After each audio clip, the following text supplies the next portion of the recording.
Ah, this is quite the enjoyable scenic drive. Isn't that right, General Main co-host Judgment Meter? I want to take the wheel. No, you can't do that. The DMV revoked your license because they're still not sure if you're a real person or a cartoon.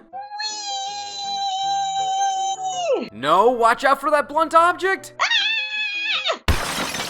Well, great. Not only did you crash the car, but you somehow changed the make and model of it when you did that. Ooh, this one's shiny and has racing stripes. Vroom, vroom. Maybe we should just make a list based on this incident for no reason now. They're scary. We're paying tribute to our favorite reckless drivers in fiction, whether they're involved in a one-off gag in a movie or TV show for some slapstick laughs, or it's a reoccurring part of their character that always tries to bring us joy and bring fear into the minds of their passengers. I want to drive their cars. Let's go fast. We just want to see them disobey as many rules of the road and safety precautions as possible in a lighthearted manner, though we're still unsure on how you even rank this. So let's buckle up for the top 10 reckless drivers. Number 10, Haruko from Fooly Cooly. Her introduction was running over main character Naoto with her Vespa. Perfect start to the video, textbook reckless driving right here. Oh no, poor Naoto. Granted, her hitting Naoto was definitely intentional, considering hitting him was her excuse to revive him,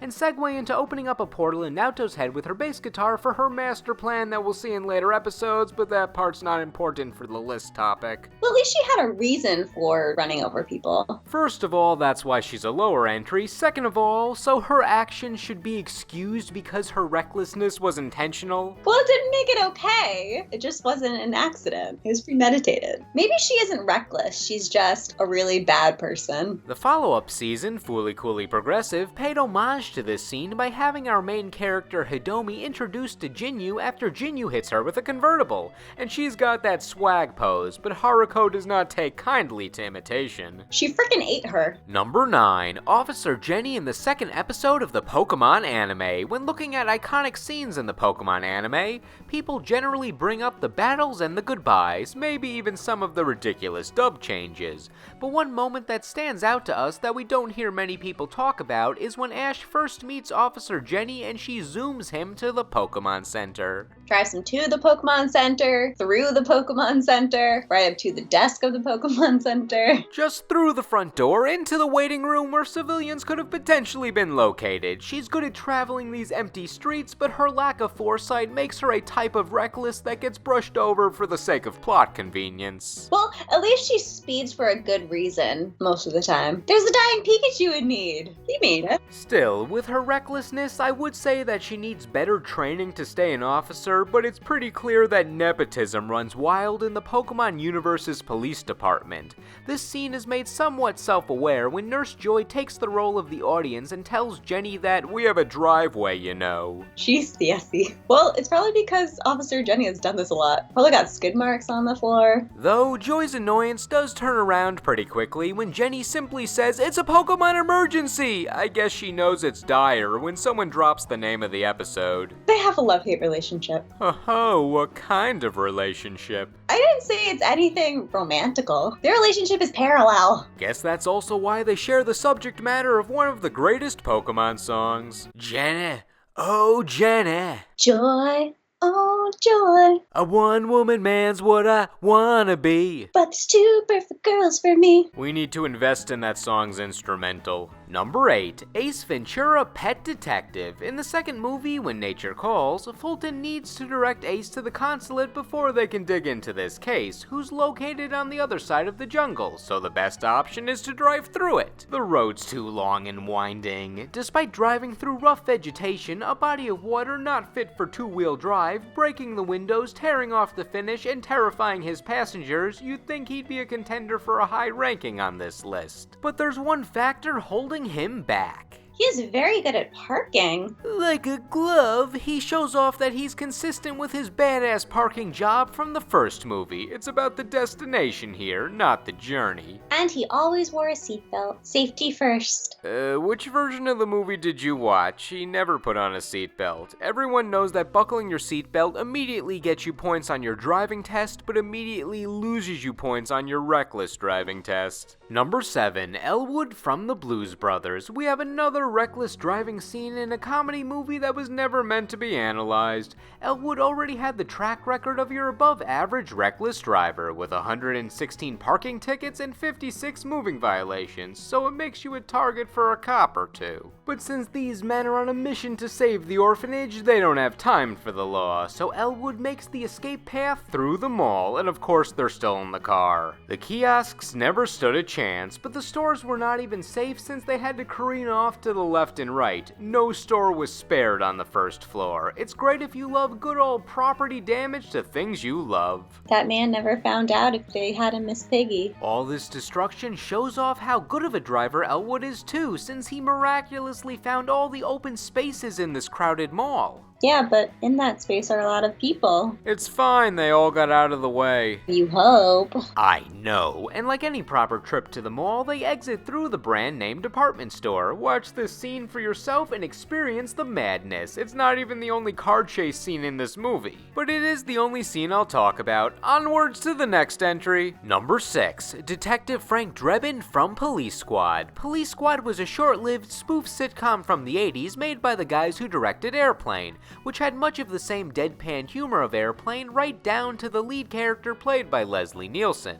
It satirized your standard police detective drama. Lead detective Frank takes his job seriously in this wacky world, but he always has one mishap on his way to the scene of the crime. His car crashes into trash cans once per episode. No one ever makes note of it, it never impedes, and it never comes back to bite him later, but it always happens. It's funny how he gets out of his car and walks around this mess as if nothing happened and the scene plays out straight. The fun Easter egg in these scenes is the number of trash cans he hits corresponds to the episode number. The later in the season, the more trash cans. In the third episode, they switched it up with bicycles, but there are still 3. A shame the show was canceled after 6 episodes. I would like to see how they'd handle this running gag by episode 30.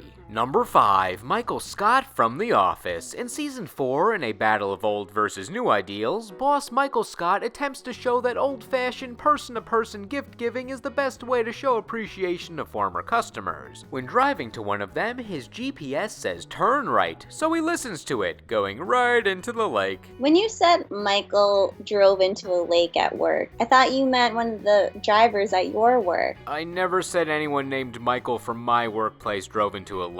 You said at the office. We got a real comedian here. When I said office, it was pretty clear I meant the sitcom. This show hasn't been on for years, and I've never seen it. How was I supposed to know? Well, you should. It's hilarious. The point is, the GPS shows bearing right rather than a full right turn is the route to go, but the GPS voice says turn right, which even Dwight understands is not a direct command, but hey, it's a shortcut. Oh no. That's why we can't rely on self-driving cars. Michael has had some other driving blunders on the show, but I think this scene is the sheer moment of ineptitude that earns him a spot on this list. They're sad because they lost the fruit basket. Also the fact that they didn't have rental insurance for the car, and the fact that they almost drowned. But mostly the fruit basket. Number 4, SpongeBob Squarepants. The most understandable reckless drivers are the ones the law clearly bans from being on the road. SpongeBob cannot pass his boating test and will continue not to pass his boating test because status quo and SpongeBob driving recklessly is a plot the writers like to use a couple times a season. The deep and complex psychological analysis of SpongeBob is he cannot translate his knowledge into actual driving. He does all his homework, he's a good noodle, Patrick even helped him out that one time before Patrick's knowledge was retconned, but simply nothing works. SpongeBob's always going to crash that boat and Mrs. Puff is going to continue hating her life teaching this hopeless case. Maybe he needs a new teacher. Ooh, judgment meter throwing shade at Mrs. Puff. It could be both. I'm just saying it's a possibility. Or maybe he needs a new kind of vehicle. Nah, she's been negligent. She fraudulently got SpongeBob a license once and even tried getting him horrifically injured so he could never drive again by giving him extra credit scams multiple times. She looks like she's suffering from burnout. She's been suffering from it since her debut episode. Number 3, one of the racers from Wacky Races. I initially thought this was going to be the easiest spiciest entry since you'd expect every driver to be careless, creating the titular wackiness. But digging deep into the Wacky Races lore, we noticed everyone is actually an expert driver. They just have a bunch of crazy contraptions that cause other drivers to go off course or stall by breaking down their vehicles. It makes them appear reckless, but I can't blame them when someone saws your vehicle in half. That being said, let's find the most reckless of the Wacky Racers. Go down the list. Professor Patent Pending uses potentially unstable parts, but he seems to have control of everything. I thought the military was very clever. The Slag Brothers cavemen once replaced a round wheel with a square one. That's pretty dangerous. That's all they have. What do you mean? They have a pterodactyl as a part of their car. Well, they're not making their car out of the pterodactyl. The pterodactyl is more like an add-on, like a special item. Lazy Luke and Blubber Bear could be reckless since the bear always looks terrified. Yeah, I thought that was Yogi. How? They hardly look alike outside of both being Hanna-Barbera productions. All bears are Yogi. Is that racist? Okay, we're getting nowhere. Who do you think is the most reckless Wacky Racer? Well, that mean guy does the most things. With Muttley. Dick Dastardly. He does the most things. And I can't believe that's his name. Quite the coincidence that his name reflects his intentions. It's a horrible coincidence that they did purposely. Well, what if he was just a normal human in real life? I don't think that would be his name then. What nationality is a name like Dastardly anyway? I don't know, but I can imagine him being Transylvanian. I know, fancy. Once again though, he's conniving but not reckless when he takes the wheel. And let's just give it to Penelope Pitstop since she's the most popular character. She did stop driving once to share a pie with Peter Perfect and seems to get the most distracted when driving with all of her fancy built-in car tools. She is so cute. She's like totally Spies crossed over with, who's that person from Scooby-Doo? Daphne. She's like totally Spies crossed over with Daphne from Scooby-Doo. And she did, wait, why totally Spies? Their occupation and their outfits. I assumed you just meant because of Pitstop's gadgets. Oh yeah, and their gadgets. I forgot they had gadgets. That kind of goes with their occupation. Do they have cars in that show? We have wandered so far off course. Number 3 is committed to Penelope Pitstop, and that's final. Number 2, the Ranma one-half main cast in the episode Tendo Family Goes to the Amusement Park. This episode leaves no secrets on what it's about, but the amusement park aspect is not even the main event. Mid-episode, Ranma and company are stranded without any food or money in the amusement park, so instead of logically leaving, they overhear that a go-kart race is conveniently taking place where the winner gets a free meal for 2. So now everyone is ultra competitive to win since there's a limited prize. Also, they make sure to say that the go-karts are designed for the female body since there needs to be an excuse for Ranma to be in his girl form for this episode and encourage all the Tendo sisters to compete.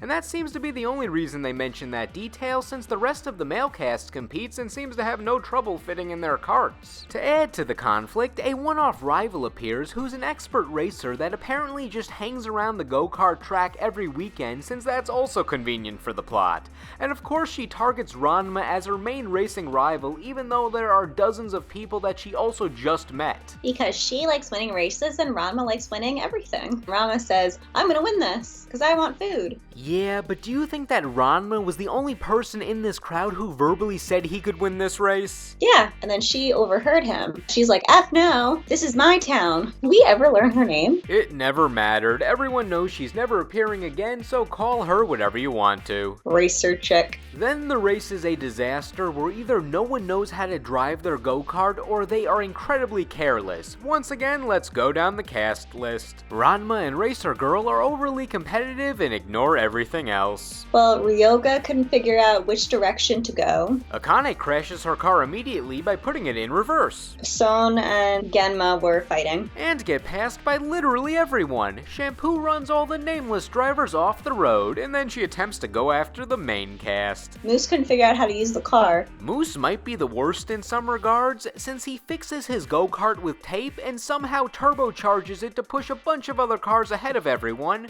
crashing them all into a water tower where water then spills on them because we need one more Ranma trope to close out the episode. And then we get the comedic moral of the episode, being slow and steady wins the race, since Nabiki and Kasumi, who have been leisurely driving this whole time avoiding the conflict, are the only two racers left. Kasumi won the go-kart race because safety first. Overall, I give this episode an I really liked it out of 10.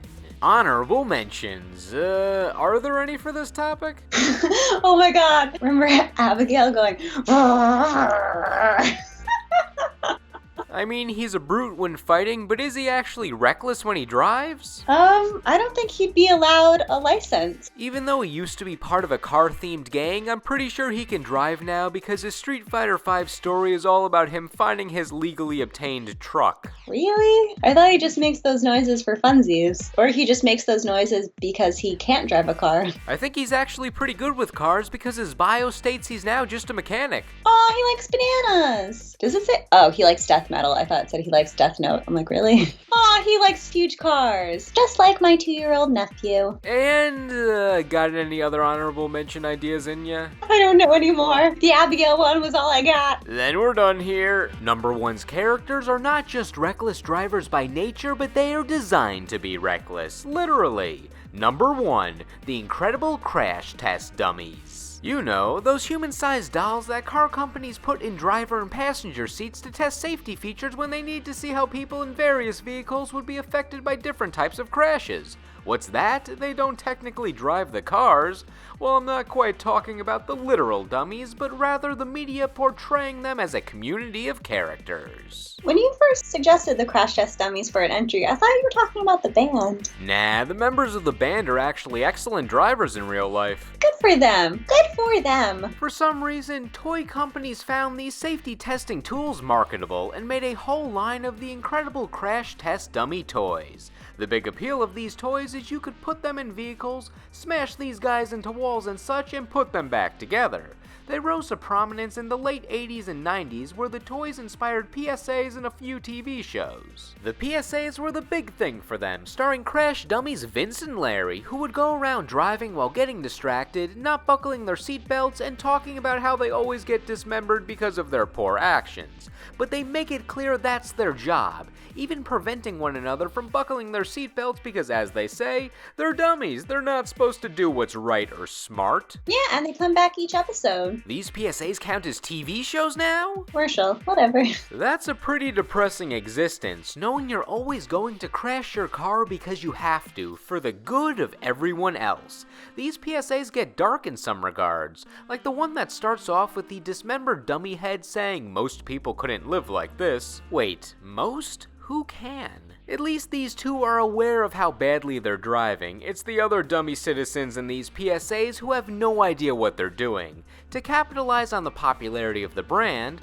Fox Kids had a 20-minute one-off cartoon about the life of a duo of crash test dummies, with different names, different voices, and I guess just an entirely different universe of crash dummies because it was just that expansive. These guys work as sentient crash dummies, testing cars and trying to upgrade their body parts, all in horrifying 1993 CGI. There's also this Dr. Claw-like villain, but I don't get the point of destroying all the good dummies since they can just put themselves back together.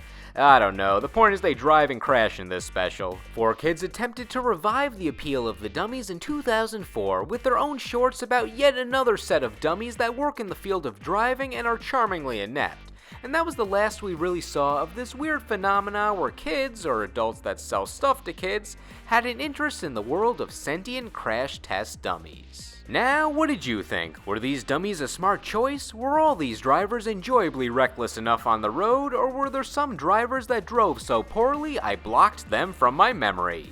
Let us know in the comments. Anyway, thank you all for watching, and we will see you in the next video.